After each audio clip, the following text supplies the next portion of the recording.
So we're watching a situation that continues to unfold tonight in Oroville, California, where nearly 200,000 people have been evacuated around the nation's tallest dam.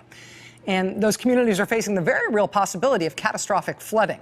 Now, we spent some time on the show on Friday night trying to wrap our heads around the scale of that dam and the scale of the problem at that dam. It was our lead story on Friday night's show, but over the weekend it became a crisis of much greater proportions.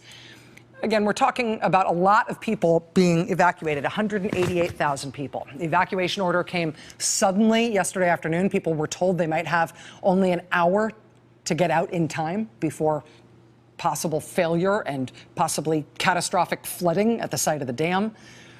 This is the Oroville Dam in happier times. See the main body of the dam there on the right side? It's nearly 800 feet tall. It's taller than the Hoover Dam. It's the tallest dam in the country. It was built in 1968, or opened in 1968.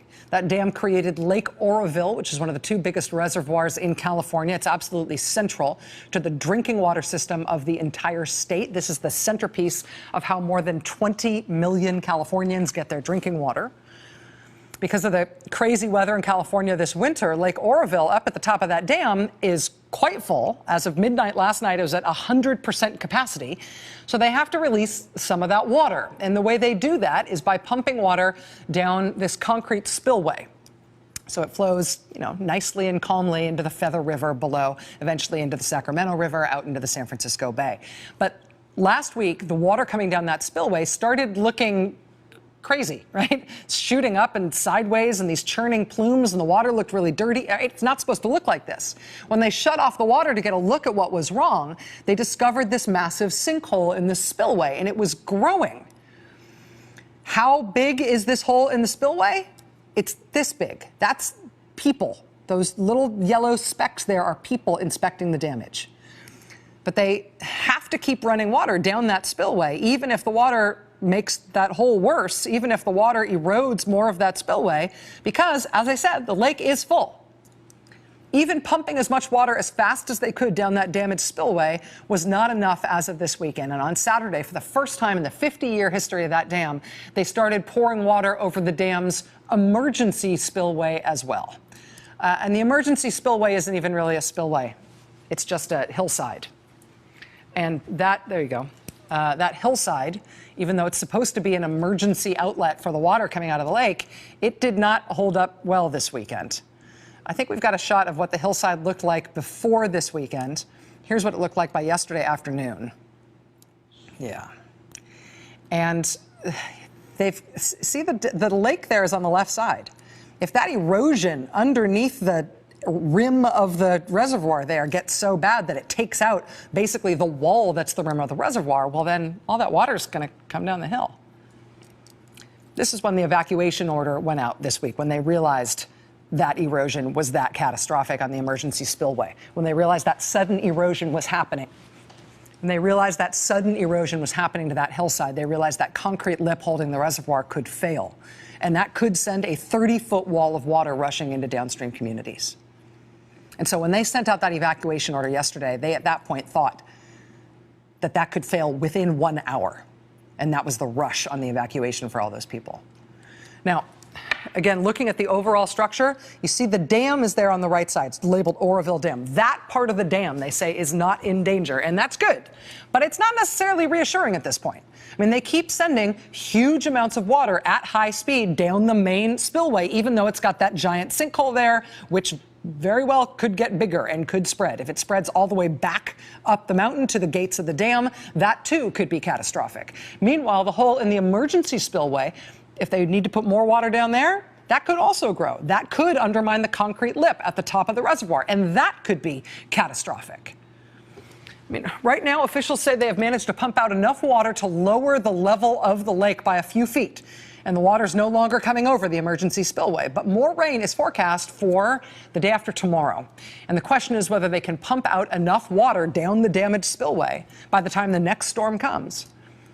And then there's the question of how they are going to shore up and rebuild these spillways. Crews have been trying to fill in the hole in the emergency spillway. They've been trying to buttress that concrete wall on the lip of the reservoir with boulders in bags delivered by helicopter. That sounds easy. The sheriff says he doesn't know when the nearly 200,000 people who've been evacuated will be able to come back home. There's no timeline yet for when this will be safe. Just an extremely scary time for the residents of that area and for all of California, which depends on this massive piece of now very broken infrastructure for a statewide functioning water system that literally provides water to tens of millions of people. Joining us now from the Oroville Dam is Congressman John Garamendi. 150,000 of the people evacuated because of this dam are from his district. Congressman, thank you very much for joining us tonight. I know these are trying times.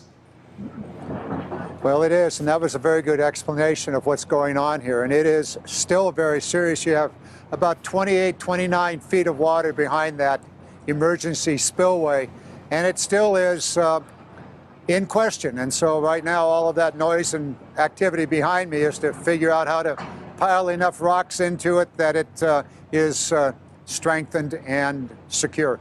Congressman, do you feel like, from what you know about this infrastructure and the California Department of Water Resources and the sheriff and the other authorities that are brought to bear on this, do you feel like this crisis is being well managed, well handled? Do you have confidence in the people who are in charge of this ongoing situation? There are several pieces to this puzzle, and let me kind of take them apart, Rachel. The issue of the emergency evacuation last night, I think, was absolutely essential. That water was continuing to pour over the top of that emergency spillway and continuing the erosion. Looking at some of that today in the light of day, yeah, it was really serious last night. Fortunately, when they were able to open the main spillway gates, they began to lower the reservoir level because the river water coming into the reservoir was about half of what they were able to expel down the main spillway. So it's stabilized. But nonetheless, so they did make the right call last night. Now the next call will be, can this thing be patched up sufficient to withstand the storms that are clearly out ahead of us, one coming up later this week and even more as we move into March and early April, which are the heavy storm times here in the state. So we've got a lot of, let's call it a tight time ahead of us. What happened before? You know, why did that sinkhole happen? Was there somebody that overlooked the safety of that spillway? And then there's the question about the emergency spillway not having a concrete apron on the downhill side. Why didn't that take place in the years past? Congressman, obviously, you've got 150,000 of your constituents who are not at home tonight, people who are not knowing how long this is going to go on.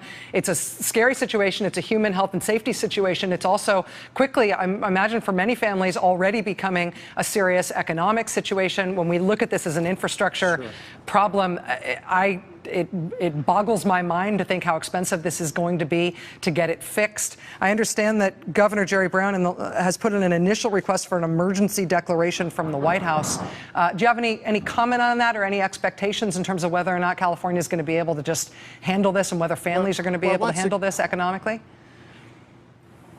Well, it's certainly a tremendous strain on the families. I was at one of the centers down in Woodland, about 50 miles downstream from this area, mostly kids, young families, and they're not able to work. And so these communities are clearly having a major economic loss.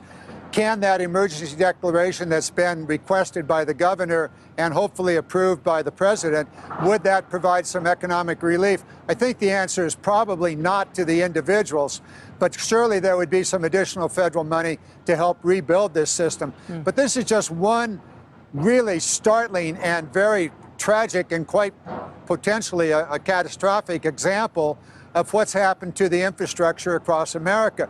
We've seen bridges collapse in Minnesota. We've seen them on I-5 up in Washington State. And now this reservoir, which is the linchpin of California's water system, may be inoperable in the year ahead because of the silt that has now filled the river below the powerhouse, which is the way in which water ultimately gets out of the reservoir and flows to Southern California. So there's a whole series of problems here, not only the dam safety, but also with water supply for the state of California in the coming summer. Wow. incredibly serious situation, a complex one. It is. Right in the middle of it still. Congressman John Garamendi, who represents many of the people evacuated because of the Oroville Dam. Thank you, sir. Good luck to you and your constituents. Please keep us apprised. I will. Thank you. Thank you. All right. We'll be right back. Stay with us.